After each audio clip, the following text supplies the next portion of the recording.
नमस्कार, तुम्हा सर्वांचं आपल्या स्टडी पॉईंट या यूट्यूब चॅनलमध्ये स्वागत आहे.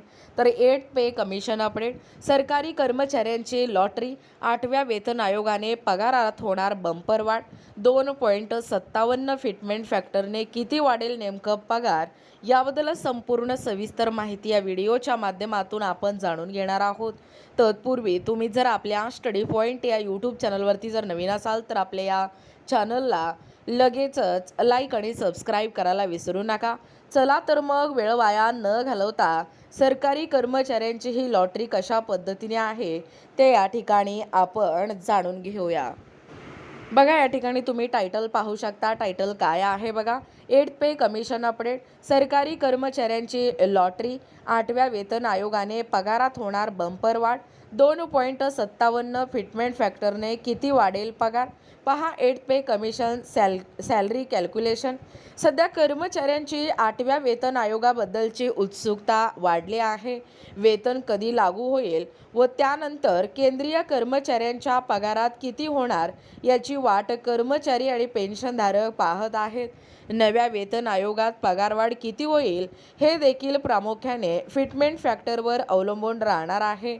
सध्या कर्मचारी संघटनांकडून 2.86 ते 3.25 पर्यंत फिटमेंट फॅक्टरची मागणी केली जात आहे. पण जर सरकारने या 7व्या वेतन आयोगाप्रमाणे 2.57 फिटमेंट फॅक्टर कायम ठेवला तर पगाराचे गणित कसे बदलेल हे देखील समजून घेणे तितकेच महत्त्वाचे आणि गरजेचे आहे. बघा, फिटमेंट फॅक्टर म्हणजे सध्याच्या बेसिक पगाराला एका ठरलेल्या गुणांकाने गुणून नवीन बेसिक पगार ठरवण्याची पद्धत आहे. 7व्या वेतन आयोगात 2.57 फिटमेंट फॅक्टर लागू करण्यात आला आहे. त्यामुळे किमान बेसिक पगार 7,000 वरून 18,000 रुपये झाला होता. बघा पुढे अपडेट काय सांगतोय. जर 8व्या वेतन आयोगातही 2.57 फिटमेंट फॅक्टर लागू झाला तर लेवल 1 मधील 18,000 बेसिक सॅलरीचे नवीन बेसिक 46,260 होऊ शकते. म्हणजेच बेसिकमध्ये 28,260 ची वाढ होईल. लेवल 4 मध्ये 25,500 बेसिक असलेल्या या कर्मचाऱ्यांचा नवीन बेसिक 65,535 होऊ शकतो. लेवल 6 मधील 35,400 बेसिक पगार 90,978 पर्यंत जाऊ शकतो. तर लेवल 10 मधील 56,100 बेसिक पगार असलेल्या अधिकाऱ्यांचे नवीन बेसिक 1,44,177 होण्याची शक्यता आहे. पण ही फक्त संभाव्य गणना आहे. पण प्रत्यक्षात टेक होम पगार यापेक्षा वेगळा असू शकतो. कारण नवीन वेतन आयोग लागू झाल्यानंतर DA किंवा HRA आणि इतर भत्त्यांची जी रचना आहे ती रचना या ठिकाणी बदलू शकते.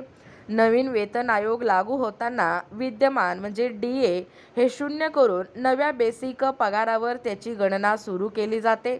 बघा, एकूणच अशा पद्धतीने या ठिकाणी केंद्रीय कर्मचाऱ्यांसाठी ही मोठी अपडेट असणार आहे. म्हणजेच 8 पे कमिशन. सरकारी कर्मचाऱ्यांची ही लॉटरी आहे आणि या 8व्या वेतन आयोगाने पगारात कशा पद्धतीने बंपर वाढ होणार आहे किंवा 2.57 फिटमेंट फॅक्टरने आपला पगार नेमका किती वाढणार आहे याबद्दल संपूर्ण सविस्तर माहिती या व्हिडिओच्या माध्यमातून आपण जाणून घेण्याचा प्रयत्न केलेला आहोत. अशाच प्रकारे नाविन्यपूर्ण, महत्त्वपूर्ण, ताज्या घडामोडी पाहण्यासाठी किंवा आपल्या स्टडी पॉईंट या यूट्यूब चॅनलवरती जर नवीन असाल तर आपल्या या चॅनलला लगेचच लाईक आणि सबस्क्राईब करायला विसरू नका. भेटूया अशाच पुढच्या नवीन व्हिडिओमध्ये. तोपर्यंत धन्यवाद.